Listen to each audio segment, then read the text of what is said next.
This is Mr. Peterson's YouTube channel, and I am Peterson. Welcome to Potato TV.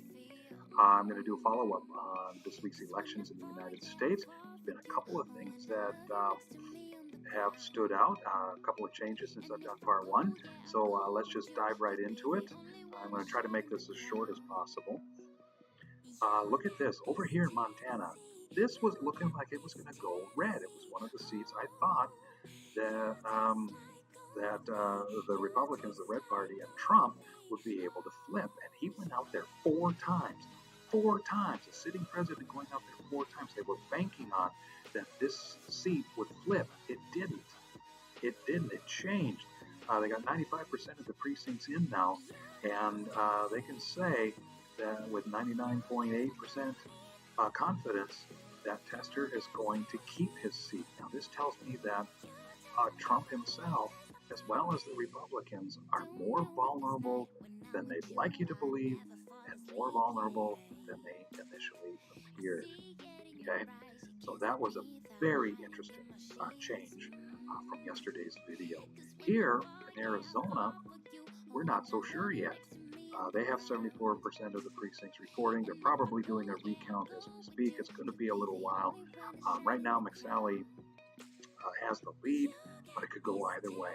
It could go either way. If it goes McSally's way, and over here in Mississippi, remember we got two. One is guaranteed to be red. Another one we have to do a runoff election. It's Hyde-Smith versus Espy in a runoff election on November 27th. And at that time, let's say McSally takes Arizona and Hyde-Smith takes the runoff election. That means, dun, dun, dun, I would have called it right. I said 54.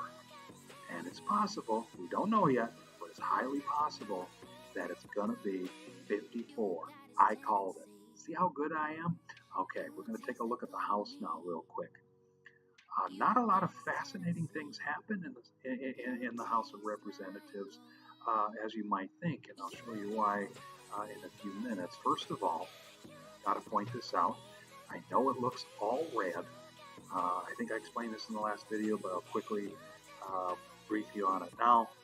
It looks like most of the country is red. That is not how it works. There's 435 seats of Congress, of the House of Representatives, and it's based on population. They do this every 10 years with the census. They try to find where are the people, and they split, they divide these sections up by proportion. So whatever the population of the United States is divided by 435, that population needs a House of Representatives, a representative for them in Congress. Except, here's the other rule. If a state has less than the proportion number, doesn't matter, they still get one representative. You could have a state of two people, and by law, that state has to have a House of Representatives. Which is fine.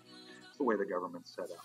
Now, here's what's so not fascinating about all of these House races. We see, I'll scroll up and down. I know my face is kind of covering the southeast, but scroll up and down, and we see all of those. Okay. Now, here is the flips. Oh, first, I got to show you something. My home area is right here, and it's Duffy. Whoops. Yeah. Duffy. This is a blue area, and Duffy, the incumbent, actually won, so Democrats couldn't flip that seat, even though the majority of the people there are Democrats. And here was an actual flip.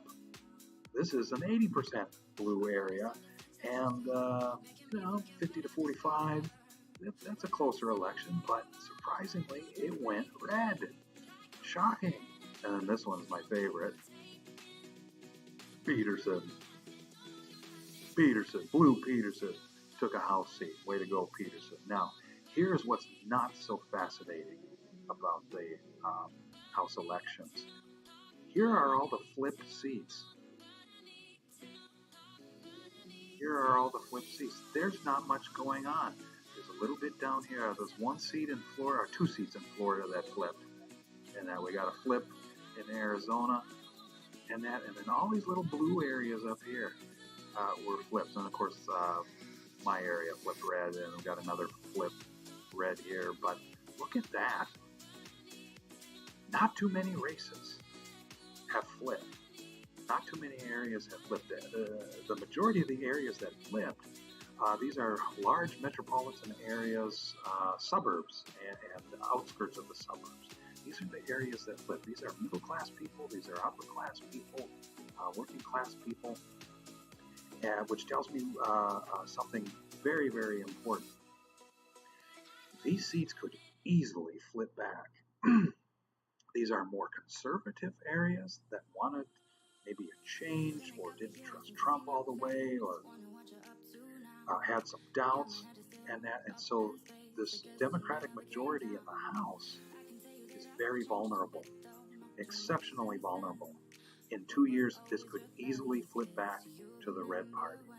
Okay, the new Speaker of the House, probably the new Speaker of the House, she's a former Speaker of the House, Nancy Pelosi, has already come out and said, we are going after Trump.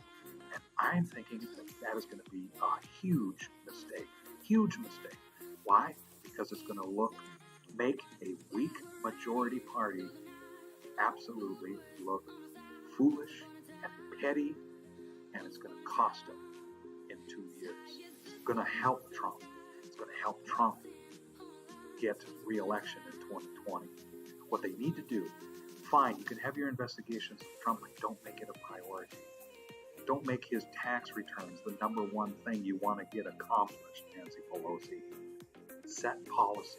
Set policy that the majority of Americans can get behind, whether they're leftist or in the middle, even a little bit to the right.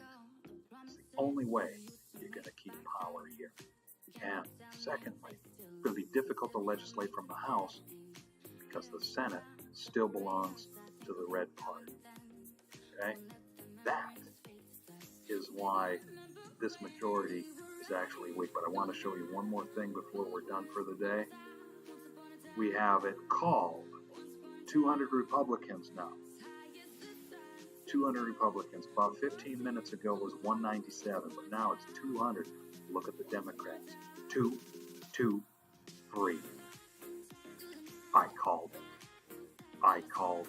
However, we still have 12 more seats to go. And they will all have to go Republican in order for me to be absolutely right. I doubt that's going to happen. But right now, at this moment, I said the Democrats are taking the House and they're going to take it with 223 seats. You see it on the screen right there. Booyah. I am good. But unfortunately, it's going to be temporary. We'll see once the final count is finally done. We'll see how many seats the Democrats have gained in the House. With that, have a wonderful day.